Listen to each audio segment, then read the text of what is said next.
Anong gagawin mo sa akin? Tumahimik ka! Matagal na rin kitang tinitiktikan at ngayon, solong-solo na kita! Hindi! Tulong! Tulong! Inay! Bitawan mo ako! Tulong! Bitawan mo ako! Tulong! Tulong! Tulong! Mata sa mata, ngipin sa ngipin, apoy sa apoy, sugat sa sugat, latay sa latay. Moses, ni Rogelio Arsica.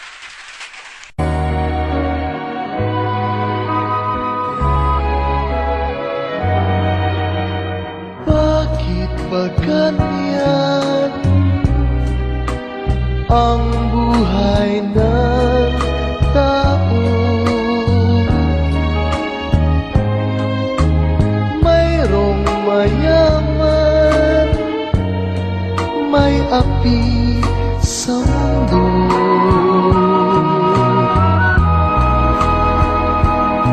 Bakit kaya may ligaya lumay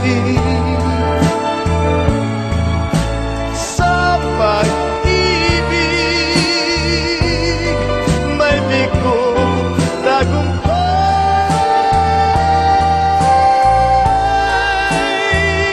di malaman, di maisip kung anong kapalaran sa atin ay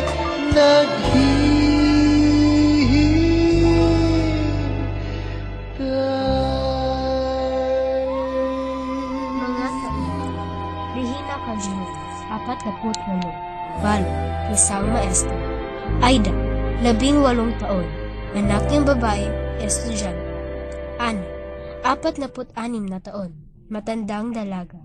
Tony, panganay niyang anak. Ben, 16 na taon, bunso, estudyante. Ang konsehal, ang alkalde, mga pulis. Panahon, kasalukuyan. Tagpo. Apartment sa isang lungsod sa Rizal, sa isang komunidad na masasabing middle class. Maraming bagong bahay dito, nakatayo sa mga loteng nabili sa murang presyo ng unang bahagi ng 1,950 at ngayoy nagkakahalaga na ng malaki sa pamilihan ng lupa. Tahimik dito, malayo sa daanan na pampasahero sa sasakyan. Mapuno at mahalamang hindi katulad ng ibang subdivision. Asfaltado ang malilinis na kalsada at may ilaw na mercury ang mga poste. Karaniwan lang ang naninirahan dito ay empleyado ng gobyerno. Sa sala at sa komedor ng apartment na aring ni Mrs. Calderon mangyayari ang dula. Isa sa 4 na pinto. Malaki-laki rin ang apartment na ito. Puti ang pinta, yari sa mahusay na materyales. At sa unang malas pa lamang ang mahihinuhan ng inilalaan sa mga makapagbabayad ng mataas. May pinto sa may sala, kanan, kaharap ng gate, at sa kaliwa sa may kusina. Luma na ngunit maayos pa mga kasangkapan, parang inilipat mula sa isang lumang bahay. Sa sala ay may isang set ng upuan na nakatungtong sa isang alpombrang bumabagay sa pulang sahig. Sa likod nito, cabinet ng mga libro na kinapapatungan ng isang flower vase. Isang nakakwadrong retrato, isang nakangiting dalaga na napaliligiran ng maliliit at animoy naglalarong mga figuring duwende, at isang lampshade. May telebisyon sa sulok, malapit sa nakakurtinang bintanang salamin. Sa dingding na binarnidang plywood, nakasabit ang isang pares ng nairolyong pinturang Hapones. Mga lumilipad na tagak sa ibabaw ng maitim at payak na tangkay at mga dahon ng kawayan. Sa gitna, likuran, may hagdanang paakyat sa mga silid tulugan. Puti ang mga barandilya nito at sa itaas palapag, sa dingding ay may nakasabit ang isang pandekorasyong seramiko na kinatitikan ng mga letratong gotiko ng mga salitang God bless our home.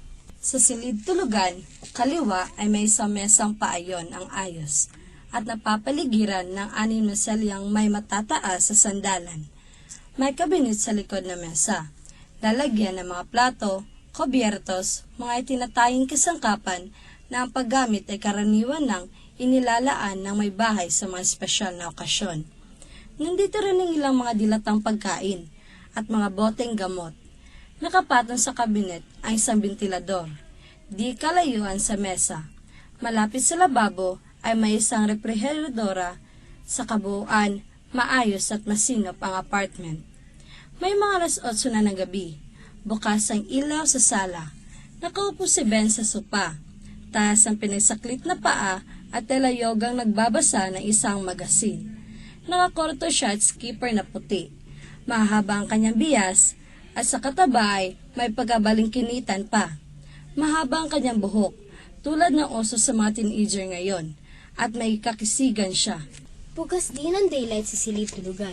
Nakupo si Regina sa kabisera ng mesa at umiinom ng kape. Sa kabilang dulo, nagpupunas ng kutsara ang kapatid niyang si Ana. Magkahawig sila, bagamat maraming salit na puting buhok si Regina. Nakaputi siya damit pambahay, tila isang roba na itinali sa harap. Hanggang siko ang maluwang na manggas at hanggang sakong ang laylayan. Nakapusod siya, laylayang ilalim ng mga mata, larawan ng isang babaeng pinatigas ng hirap na pinagdaanan. Nakabulaklaking pambahay si Ana. May pagkamasayahay na muka, ngunit ngayon tila nag-aalala. Kumusta ang hiningi mong bakasyon, Reina? Binigyan ako. Pwede ba nila ako hindi bigyan? Dapat naman, sa buong pagtuturo mo ngayon ka palang magbabakasyon, ano? Ikalawa na ito. Noong mamatay ang ama ni na Aida sa ngayon. Pwede ako hindi pumasok kahit ilang buwan pa siguro. Kahit 1 taon. Marami akong naiipong bakasyon. Biro mo namang mahigit na 20 taon ka na yatang nagtuturo. Nang dalaga ka pa, hindi ba? Pwede ka nang magretiro. Sayang naman kung hindi ko matatapos ang aking serbisyo. Pero hindi ako papasok hanggat hindi gumagaling si Aida. Kung sa bagay, kaya ko naman siyang alagaan. Ano nga pala ang sabi-sabihan sa eskwela? Siguro'y alam nila ang nangyari. Alam. Pero ano ba ang maaasahan mo sa mga walang prinsipyong tao? Sinabi mong tuloy rin ang demanda? Oo. Bakit hindi ko itutuloy? Kahit ano pa nga ang kanilang sabihin, dapat nga raw magdemanda. Sobra naman daw talaga ang ginawa kay Aida, pero... Nakapag-aral si Aida doon. Kilala siguro nila. Ang diferensya nga lang daw, mayor itong kalaban ko. Ano sa akin kung mayor? Ngayon ba't mayor siya? Libre na ang kanyang anak? Wala raw mangyayari. Iba raw ang malakas ang nasa poder. Baka raw lalo pa tayong perwisyuhin. Kababata pa'y wala ng prinsipyo. Mga bagong tapos pa ng kolehiyo. Mabuti pa yung assistant principal namin. Matapang. Ang sabi, ituloy mo Mrs. Calderon. You should really teach those people a lesson. Ituloy mo nga, Rihina, ng madala. Sobra na talaga ang anak ng mayor na iyan. Ang kailangan talaga riyan ay bitay. Total, bitay din siguro ang ibibigay sa lalaking iyan. Pakain mo ng aso, Ben. Opo. Bakit ba naghahanap ng kordon si Tony, ha, Ana? Maikli ang kordon ng ilaw niyang inilipat sa kwarto namin. Pabibilin ko lang siya ng isa pa bukas. Kailangan niya yun sa pag-aaral. Malabo ang kanyang mata. Ibang-iba yan si Tony kesa dun sa isa. Tingnan mo, printing-printing nagbabasa. Hindi man lang tulungan iyong kapatid. Bata pa lang kasi si Ben. Spoiled. Si Tony noong kanyang edad kumikita na. Nagtitida na ng dyaryo. Hindi si Ben ang spoiled, Ana. Baka kamo si Aida. Kung sa bagay, si Tony pati nanliligaw kay Aida kinikilatis na mabuti. Hindi na nagbalik iyong preskong kaklase yata ni Aida, ano? Iyong di kotse? Ano ba sa akin kung di kotse siya? Sabi sa akin ni Tony. Sino nga ba yun? Mababait silang lahat. Si Tony minumutyang talaga si Aida. Mapagbigay pa kamo sa mga kapatid. Hindi na baling siya ang wala, meron lang si Aida at Ben. Ang may pipintas mo nga kay Tony ay walang tibo. Seryoso, palaisip, kaparehong kapareho ng ama. May pagkaseryoso rin itong si Ben. Pero hindi ka mukha ng kuya niya. Si Aida ang pinakamasaya. Masasabi mong isip bata si Aida, inosente pero maganda. Maganda, akalain ko bang gaganda ng ganyan ng anak mo, Rihina? Natatandaan mo pa noong sumakay siya ng karosa ng Lantern Parade sa UP noong nakaraang Pasko? Nang dalhin siya ni Tony. Hindi ako makapiniwalang anak mo iyon at pamangkin ko iyon. Bakit nga di jeans at ponytail lang dito? Ang sarap ka mo mamatay ang generator ng karosa. Di pinasinagan siya ng flashlight, nakatingin kay Aida ang lahat at siya'y ngumingiti at nangyayabang. At nang iinggit naman ang kanyang mga kaklase. Sa tingin ko ba nooy para siyang nakaangat sa karosa? Sino nga ba naman ang makapag-aakalang Nangyari na yan, Ana. 18 na siya ng Setyembreng ito, Regina? 5 taon na tayo rito. Natatandaan mo, dito nag-birthday si Aida nang lumipat tayo. At napapanaginip ko pa noon ang kanyang dibo, at naisip ko na ang gagawin kong tahi sa damit niya. Ang buhay nga naman. Mabuti pa sigurong hindi tayo umalis sa gagalangin, Regina. Siguro, kung hindi tayo lumipat dito, Sino ang makakaalam na dito siya magkakaganyan? bakante ngayon ang itaas ng bahay doon. Hindi ba dahil sa mga bata kung kaya tayo umalis sa gagalangin? Gusto mo rin namang tayo umalis doon nang lumalaki na ang mga bata, di ba? At nang malapit pati sila kamo ng eskwela. Naisip kong umutang nga tayo at ipatayo natin ang apartment na ito. Unang-unay dahil dyan ang malayo nga sila doon. Pinaupahan na lang natin ang bahay doon. Hindi ba't mas nagustuhan naman dito ng mga bata? Mas tahimik dito, hindi siksikan. Mas... Oo nga, Regina, pero Dahil sa pagtanda natin, wala naman tayo makakasama. Patay na rin lang ang ating mga magulang. Naisip ko maaari na tayo dito. May 4 na 7 tayo dito. Tamang-tama, kako. Magkaasawa man ang mga bata, magkaanak man sila, hindi rin tayo magkakalayo-layo.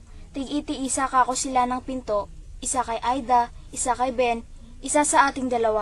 Hindi tayo magkakawalay-walay. Ganyan ang naisip ko noon, Ana. ewan ko, Regina.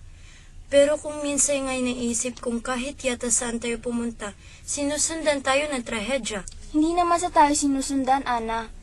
Mabuti pa sabihin mong dahil sa mga pagkakataon o dahil sa mga kondisyon ngayon. Ibang-iba na talaga ngayon.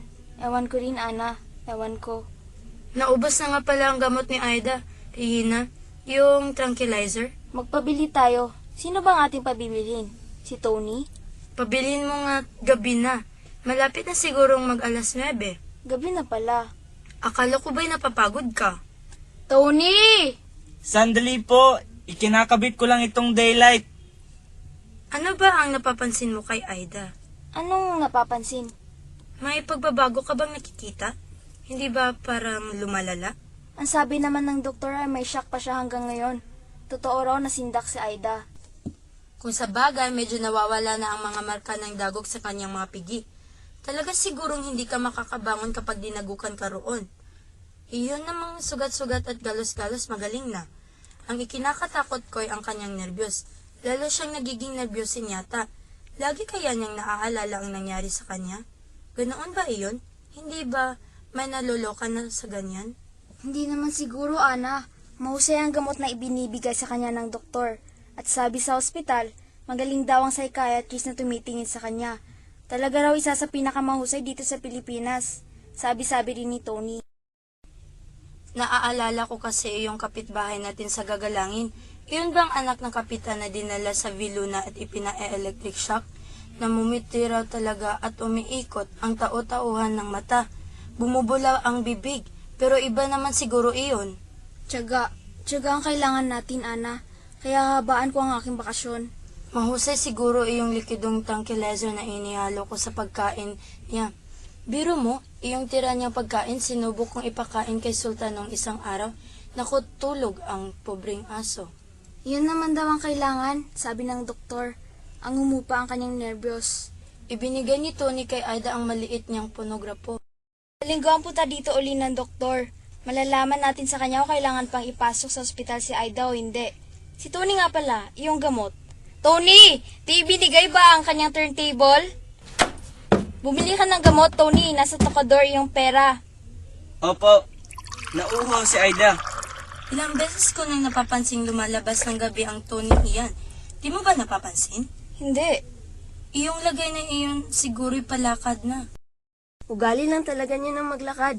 Di nga ba sabi mo kanina ay palaisip? Oo nga, pero gabing-gabi na akong umuwi kung minsan. Susi ang ginagamit. Baka naman nagpupunta lang sa kaklase niya yan sa kabilang kanto. Ewan ko, si Ben ang tanungin mo. Silang magkukwarto. Kaya lang,